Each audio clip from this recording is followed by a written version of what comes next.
Hebreos capítulo 6. Hebreos capítulo 6, versículos 4 al 12. Porque es imposible que los que una vez fueron iluminados y gustaron del don celestial y fueron hechos partícipes del Espíritu Santo, y asimismo gustaron de la buena palabra de Dios y los poderes del siglo venidero, y recayeron, sean otra vez renovados para arrepentimiento, crucificando de nuevo para sí mismos al Hijo de Dios y exponiéndole a vituperio. Porque la tierra que bebe la lluvia que muchas veces cae sobre ella y produce hierba provechosa a aquellos por los cuales es labrada, recibe bendición de Dios. Pero la que produce espinos y abrojos es reprobada, está próxima a ser maldecida y su fin es el ser quemada. Pero en cuanto a vosotros, oh amados, estamos persuadidos de cosas mejores y que pertenecen a la salvación, aunque hablamos así. Porque Dios no es injusto para olvidar vuestra obra y el trabajo de amor que habéis mostrado hacia su nombre, habiendo servido a los santos y sirviéndoles aún. Pero deseamos que cada uno de vosotros muestre la misma solicitud hasta el fin, para plena certeza de la esperanza, a fin de que no os hagáis perezosos, sino imitadores de aquellos que por la fe y la paciencia heredan las promesas. Oremos. Amado Dios, gracias por esta mañana, gracias Señor por tu palabra. Te rogamos que nos permitas oír con atención lo que tú tienes para decirnos en este tu día, en la escuela bíblica, en las oraciones, en los cánticos, en la predicación, tu palabra. Háblanos hoy, Señor, y abre nuestro corazón para escuchar atentamente. Bendice esta enseñanza y bendice todo este día para tu nombre en Cristo Jesús. Amén. ¿Qué le pasó al hombre en la jaula de hierro? En el progreso del peregrino. A los que conocen bien la historia del progreso del peregrino, hay un momento en el que Cristiano se encuentra en la casa de Intérprete. Intérprete le muestra diferentes cuartos. Y hay un cuarto que es aterrador, que Intérprete le muestra a Cristiano. Y dice John Bunyan que ese cuarto era muy oscuro y había un hombre sentado en una jaula de hierro. Y Cristiano empieza a conversar con este hombre. Y este hombre le dice cosas como: alguna vez fui próspero y floreciente en mi profesión de fe. Este hombre le dice cosas a Cristiano como que él pensaba que era digno de la ciudad celestial. Él estaba lleno de alegría de considerar llegar allí. Y Cristiano, asustado, le dice: pero ¿qué te ocurre? ¿Por qué estás enjaulado? ¿Por qué no sales? ¿Acaso no hay esperanza? ¿Debes permanecer para siempre en esa jaula encerrado? Y le dice el hombre en la jaula: no hay esperanza, ninguna en absoluto. Yo he crucificado de nuevo para mí mismo a Jesucristo. He despreciado su persona, he despreciado su justicia, he considerado su sangre como algo impuro. He insultado al Espíritu de gracia, por lo tanto me he excluido de todas las promesas. Y no me queda más que amenazas, terribles amenazas. Intérprete le dice a Cristiano: recuerda la miseria de este hombre y que sea para ti una advertencia eterna. Hoy vamos a dar 3 puntos en Hebreos capítulo 6, versículos 4 al 12. La gracia que advierte, la gracia que da fruto y la gracia que persevera. La gracia que advierte. Como intérprete cristiano, el autor de Hebreos está exhortando a su audiencia a perseverar en el peregrinaje de la fe, a alcanzar el descanso cristiano y por último la ciudad celestial. Dios en su gracia nos advierte a todos, nos amonesta e infunde su temor en nosotros por medio de pasajes como este. ¿Y de qué nos advierte Dios? Nos advierte de un estado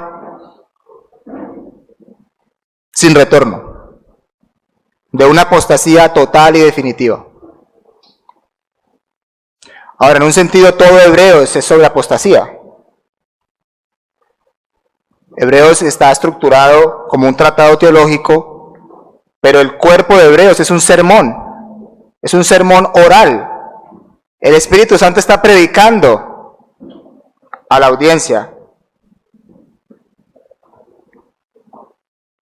Y está escrita para exhortar y amonestar a los judíos convertidos que querían volverse al judaísmo.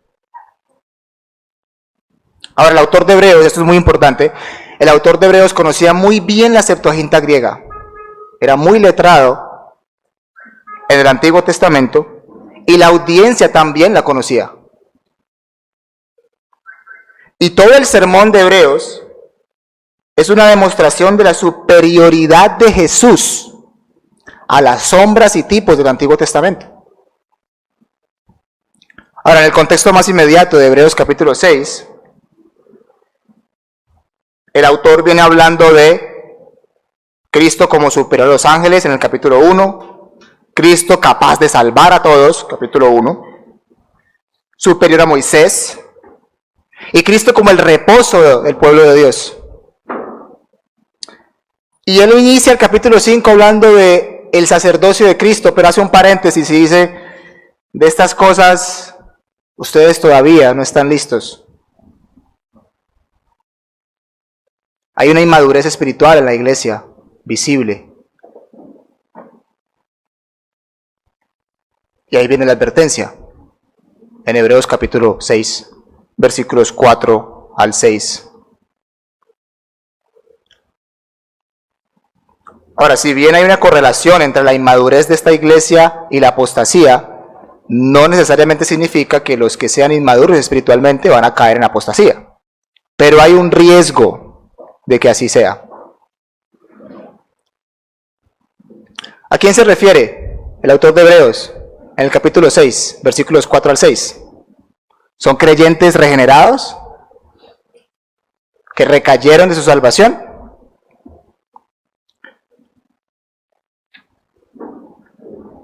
No, creo que es una referencia a profesantes, a personas que profesan la fe verdadera, que no son salvos. Noten, por ejemplo, el cambio en los pronombres del autor de Hebreos. Él viene hablando diciendo ustedes, nosotros, nuestro, etc.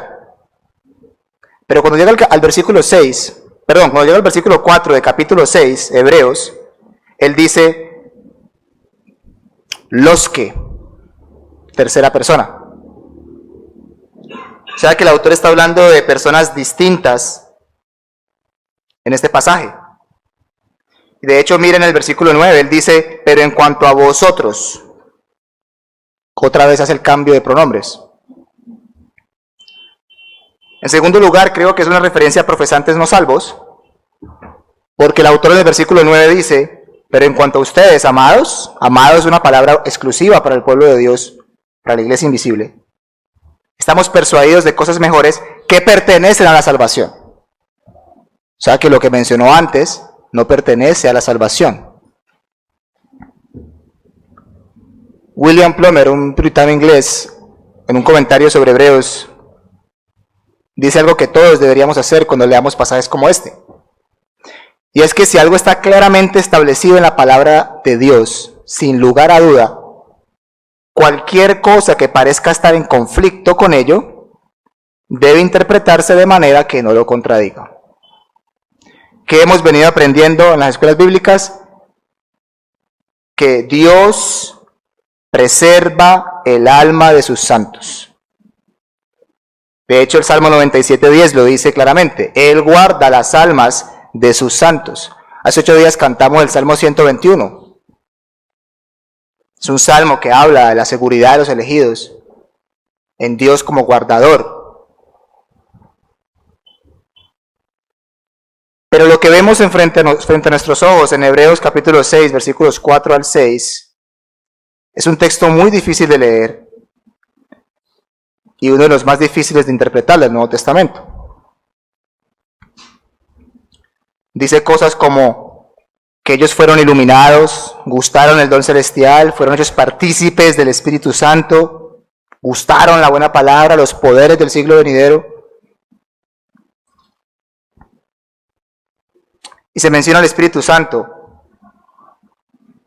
Ahora, creo que es importante antes de adentrarnos en esto, hablar de lo que significan, de cómo opera el Espíritu Santo en la iglesia visible.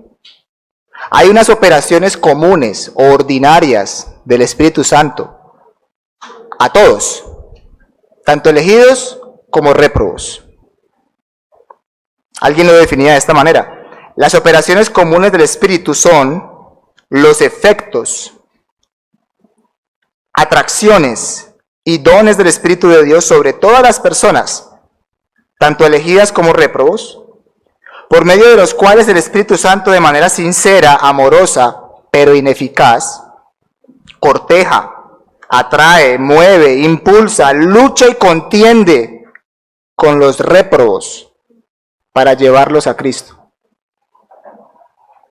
Estas personas no se rinden ante estas atracciones, sino que las resisten perversamente y las superan, lo que los conduce a su condenación eterna. Ahora, esto no significa que Dios sea impotente en salvar a sus elegidos. No, la gracia de Dios es eficaz e irresistible para todos aquellos que Dios ha elegido para este propósito.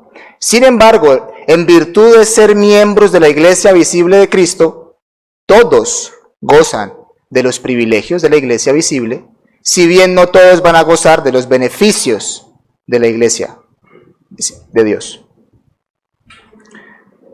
Es imposible que los que una vez fueron iluminados. ¿Qué significa que fueron iluminados una vez? Bueno, la palabra aquí en griego es photizo, y esa palabra griega, algunos han interpretado que se refiere al bautismo, porque la versión siriaca, esa palabra después vino a significar eso, bautismo, en la historia de la iglesia. Sin embargo, creo que es una falacia, porque eso pasó después y no en el contexto del autor de Hebreos. A lo que sí creo que puede referirse es a la instrucción en la doctrina del Evangelio. Estas personas fueron instruidas en la doctrina del Evangelio, de manera que ellos llegaron a tener una comprensión de esta doctrina. Como les dije anteriormente, el autor de Hebreos conoce muy bien la Septuaginta griega, y esta palabra griega, photizo, aparece en la versión griega del Antiguo Testamento. Aparece 29 veces, y en Segunda de Reyes aparece como instrucción, como enseñar la ley de Dios. El Salmo 119, por ejemplo, versículo 130, dice que la exposición de tus palabras alumbra, photizo, alumbra, hace entender a los simples. Pero también puede ser una referencia a lo que él venía hablando antes en el capítulo 4. Él venía hablando de aquellos que no entraron en el reposo de Dios. Ahora piensen de qué forma fueron iluminados estos en el Antiguo Testamento. Ellos fueron guiados por la columna de fuego en medio de la oscuridad de la noche, dice Nehemías 9:12, para alumbrarles, photizo, el camino. Ahora, ¿por qué dice que fueron una vez iluminados? Como si hubiera ocurrido una sola vez. Bueno, William Gush, en uno de sus comentarios, dice que una de las razones por las cuales aparece este adverbio es porque antes solo conocían la oscuridad, hasta el momento que son alumbrados por la luz del Evangelio. Dice el autor de Hebreos que es imposible que los que una vez fueron iluminados y gustaron del don celestial. ¿A qué se refiere con que gustaron el don celestial? ¿Qué don está hablando? Si el autor sigue hablando de lo mismo del capítulo 4, que es muy probable que lo tenga en su mente porque es un sermón, puede ser una referencia directa al maná, enviado del cielo, como un regalo para el pueblo de Dios. El autor normalmente suele relacionar cosas del Antiguo Testamento con el Nuevo Testamento.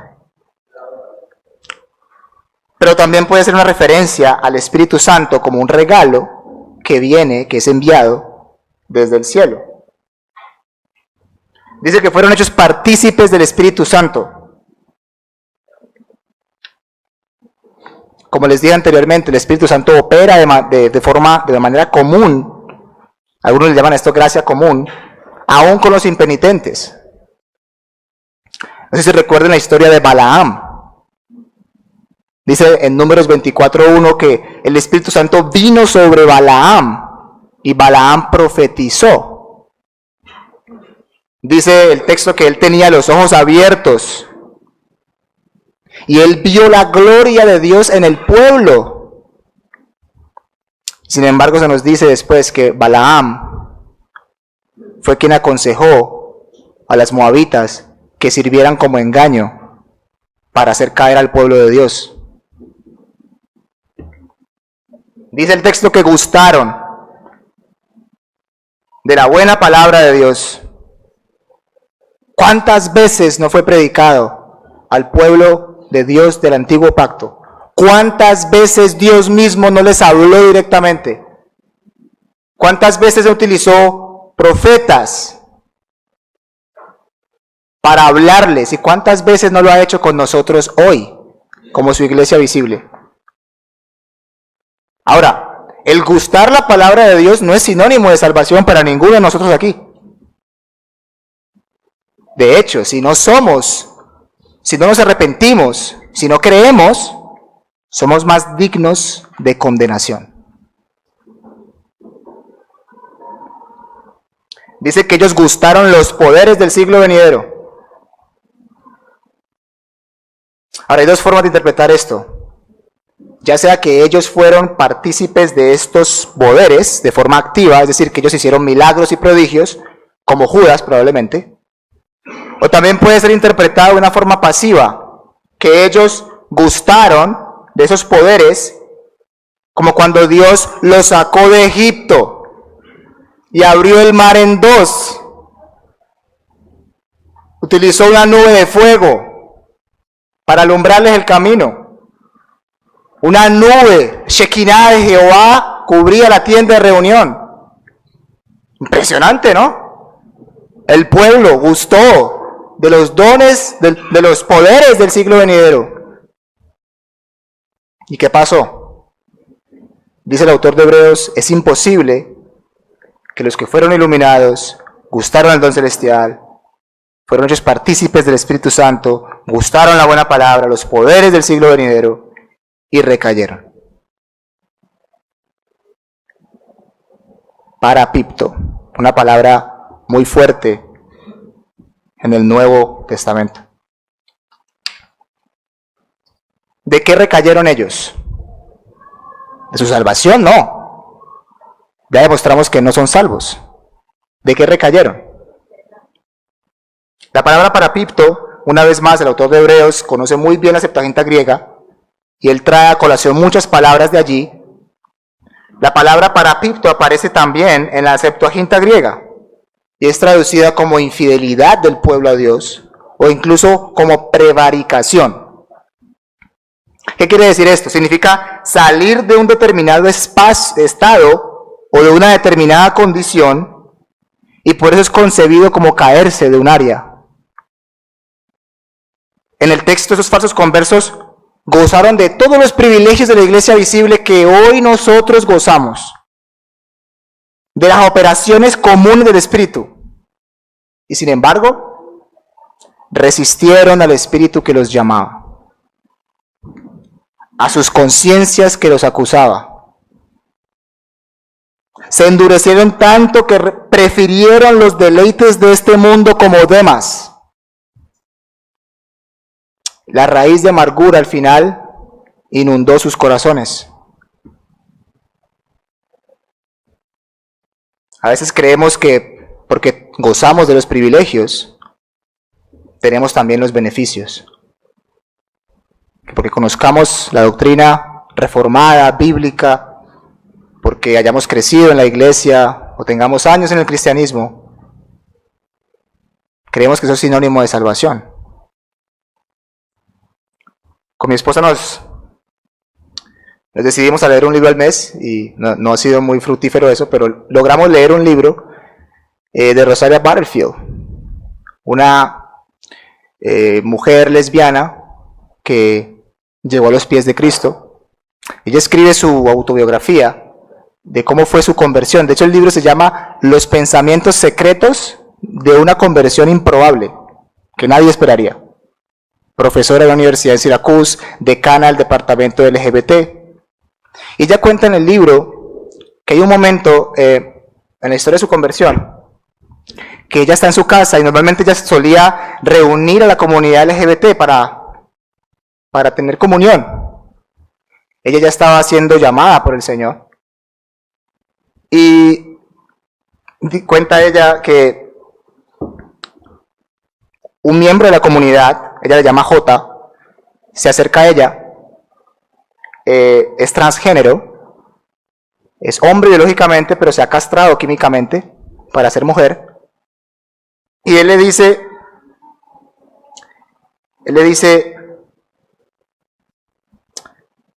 yo quiero saber qué te pasa. Yo quiero saber qué está pasando en tu vida. Y ella le presionaba y hasta que ella le dijo, ¿qué piensas? Le dice Rosaria a J, ¿qué piensas si yo te digo que estoy comenzando a creer que Jesús es real, que ha resucitado, que es un Señor amoroso, que juzga y que estoy en grandes problemas? Y J se sienta en la cocina, exhaló y le dice, le tomó las manos a ella, manos gigantes, y le dice, Rosaria, yo sé que Jesús ha resucitado y que Él es Señor. Yo fui un ministro presbiteriano por 15 años. Y durante ese tiempo oré al Señor que me sanara.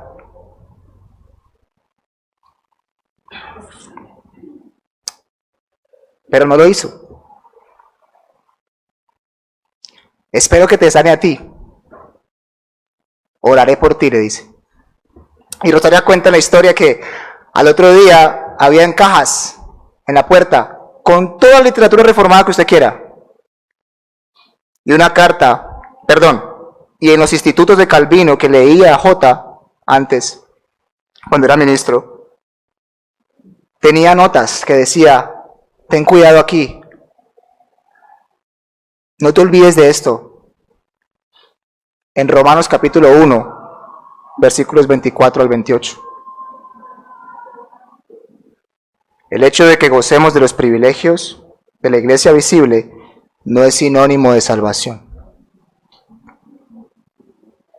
Y probablemente este recaer en el contexto de Hebreos sea una referencia a la audiencia que quiere volverse al judaísmo, que quiere volverse a las sombras, quiere volverse a la ley.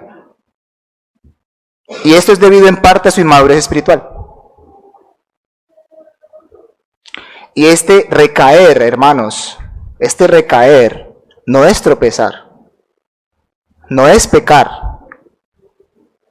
porque cada pecado es limpiado por la sangre de Cristo. Este recaer es un acto deliberado, sin retorno, de abandonar la fe bíblica.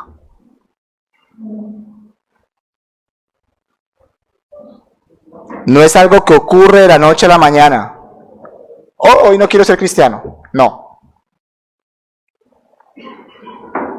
Y dice el texto que es imposible que estos que recayeron sean otra vez renovados para arrepentimiento, crucificando de nuevo para sí mismos al Hijo de Dios y exponiéndole al vituperio. Es imposible que se arrepientan estos. Porque como a Esaú, si se acuerdan de Esaú, al vender su primogenitura, se le negó el arrepentimiento aunque lo procuró con lágrimas. De hecho, el estado de estos hombres no es muy diferente al hombre en nuestra introducción del progreso del peregrino. Ellos al recaer rechazan una salvación que nadie más puede ofrecerles. Y es en el sentido en que ellos crucifican de nuevo a Jesús y pisotean la sangre en la cual ellos fueron santificados. De hecho, la ESV, la versión en inglés, dice que ellos crucifican para su propio mal. Ellos solo se hacen daño a sí mismos. Hacen del evangelio, de la cruz, del Señor, un objeto de burla, de mofa, y afrentan al Espíritu de gracia, lo cual es imperdonable. El segundo punto es la gracia que da fruto. Versículos 7 al 8. Es una ilustración del autor de la lluvia. Yo entiendo la lluvia como las posibles operaciones del Espíritu en el pueblo de Dios, o también puede ser la palabra de Dios predicada. La lluvia dice que cae sobre la tierra. La tierra, vemos en la Biblia, es el corazón de los hombres. Y hay dos productos. O es hierba provechosa para los labradores, o son espinos y abrojos. Si son hierba provechosa para los labradores, el texto, estos son los verdaderos creyentes que producen fruto para la gloria de Dios y reciben la bendición de Dios. Dios no se olvida de las obras de sus santos, ni del trabajo que ellos hacen en amor por su pueblo. Todas las obras de ellos son aceptadas y recompensadas porque son hechas en Cristo, son santificadas por su intercesión y preparadas de antemano para que ellos anduviesen en ellas. Pero las otras obras, o el otro fruto, que no es fruto, son espinos y abrojos. Los falsos creyentes no dan cuenta de la gracia de Dios en sus corazones, como los de este texto. ¿Y qué pasa con ellos? Dice que el labrador, Dios, los reprueba, maldice y son para siempre enviados al infierno, quemados por él.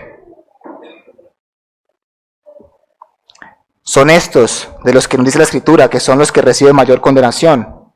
Son los embriones que resultan ser abortivos. Es el injerto que es desgajado. Son las ramas que caen y son quemadas. Son los hijos del reino que son echados a las tinieblas de afuera, donde lloran y crujen los dientes. Son los quebrantadores del pacto. Son los impenitentes que mueren con la marca del Padre, del Hijo y del Espíritu Santo en sus frentes. Son aquellos de los que se habla en la parábola del sembrador. Son los corazones de aquellos que, a pesar de ser sembrada la semilla, la palabra, las aves se la comen, o se quema por no tener raíces y se seca, o es ahogada. Por sus frutos los conoceréis.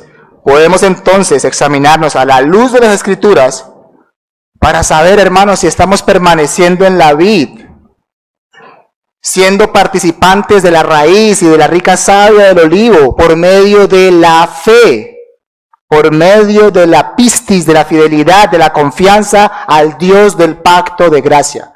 Porque esta gracia de Dios, ese es el tercer punto, es una gracia que persevera. Versículos 9 al 12. ¿Qué se espera de la gracia de Dios en la vida de un nacido de nuevo? Se espera de todos los que han gozado de la gracia salvífica, que muestren la misma solicitud hasta el final, hasta el fin, sea su muerte o sea la venida de Cristo. Y la esperanza que tenemos de perseverar se encuentra, según el autor, en las promesas de Dios. Y estamos llamados a heredar dichas promesas por medio de la fe y la paciencia. El autor llama a la audiencia: despiértense de su pereza espiritual y sean diligentes.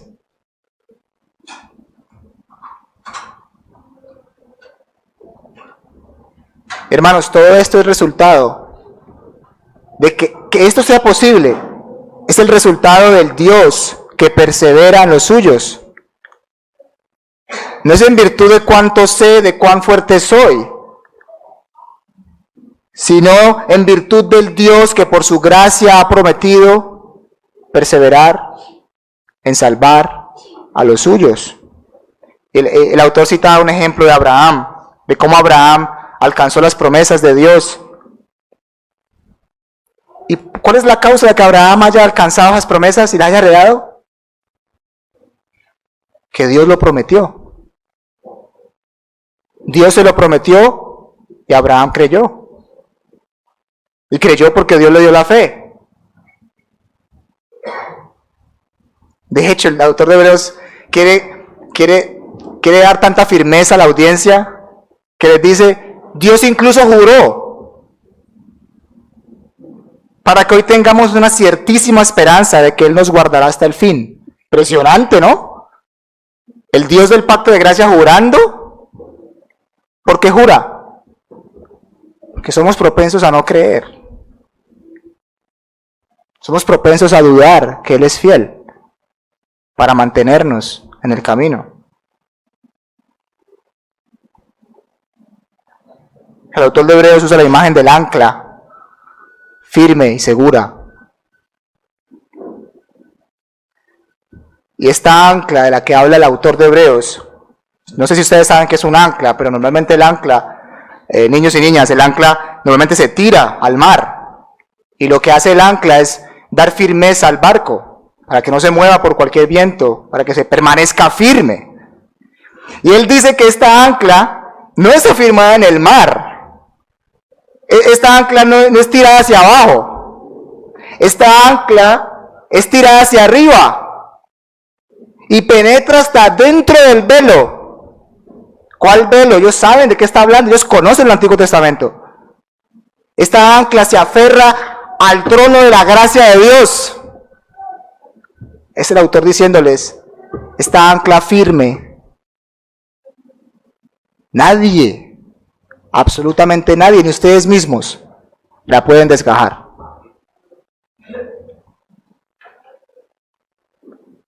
Porque Cristo es la roca firme del pacto de gracia.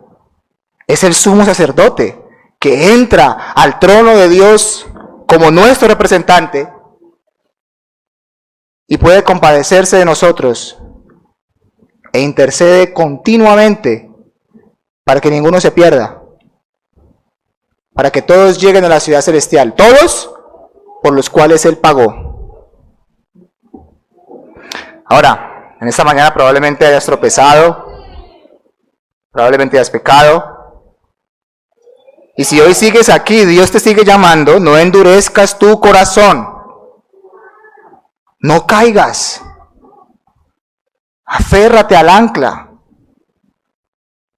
Puede que digas, no, mis faltas son muchas. Mis pecados son demasiados. Pero ¿qué cantamos siempre? Su gracia es mayor. Dice Joseph Allen en uno de sus libros, Una guía segura al cielo, dice, amados, ahora el Espíritu Santo está luchando con ustedes.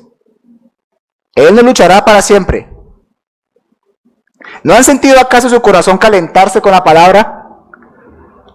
¿Y han estado casi persuadidos de dejar sus pecados y venir a Dios? ¿No han sentido algunos impulsos en su mente donde se les ha advertido del peligro y se les ha mostrado en qué terminaría su camino descuidado? Tal vez sean como el joven Samuel, quien cuando el Señor lo llamó una y otra vez, no reconoció la voz del Señor. Pero esos impulsos y advertencias son las ofertas, los intentos, los llamados y las luchas del Espíritu. Oh, dice él, aprovechen la marea y reconozcan el día de la visitación. Tal como Bunyan lo decía en la introducción, en palabras de cristiano, él le dice, considera esto, que el Hijo del Bendito es lleno de compasión. Cristo es lleno de compasión. Spurgeon, ilustrando esto, la compasión de Jesús, él usa un lenguaje muy vívido en uno de sus sermones que me encantó, para mostrar la compasión del Hijo. Y él está hablando del hombre que le clavó la lanza a Jesús en el costado. Y él dice, cito a Spurgeon, si te encuentras con ese pobre infeliz que me clavó la lanza en el costado, dile que hay otra manera, una mejor manera de llegar a mi corazón. Si se arrepiente y mira a quien traspasó, llorará de amargo arrepentimiento, y yo lo acariciaré en ese mismo seno que él ha herido. Encontrará en la sangre que él derramó una amplia expiación por el pecado de haberla derramado. ¿Qué podemos hacer hoy, hermanos? Que es el día del Señor, que Dios va a predicar a nuestros corazones su palabra. Si somos ciegos y no ha resplandecido la luz del Evangelio en nuestros corazones, ¿qué podemos hacer? Somos totalmente impotentes. Y quiero cerrar con esto. Acompáñenme a Marcos capítulo 10, versículos 46. Con eso cerramos, hermanos. Marcos 10, 46 es la historia del ciego Bartimeo. Dice el texto que había un hombre que se llamaba Bartimeo, que era ciego. Y él estaba sentado junto al camino. ¿Y qué estaba haciendo? Estaba mendigando.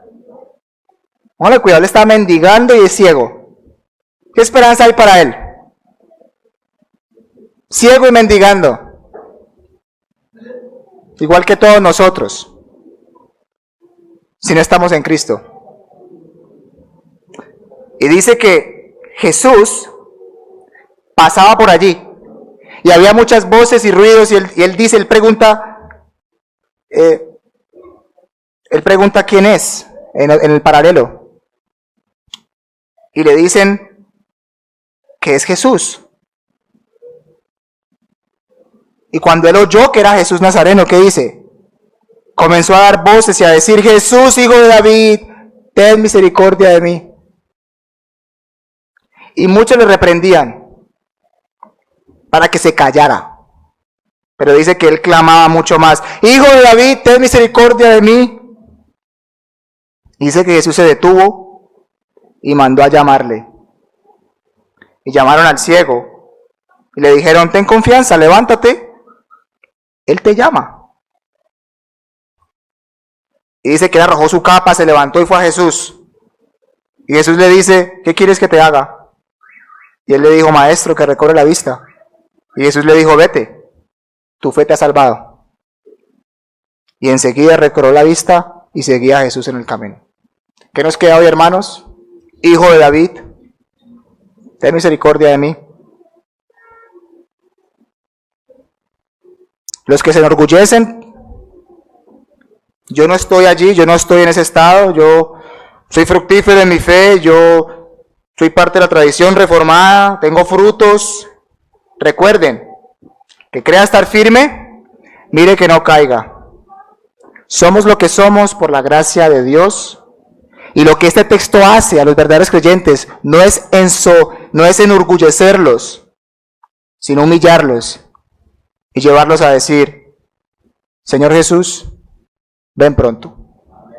Ven pronto, Señor Jesús. Amén.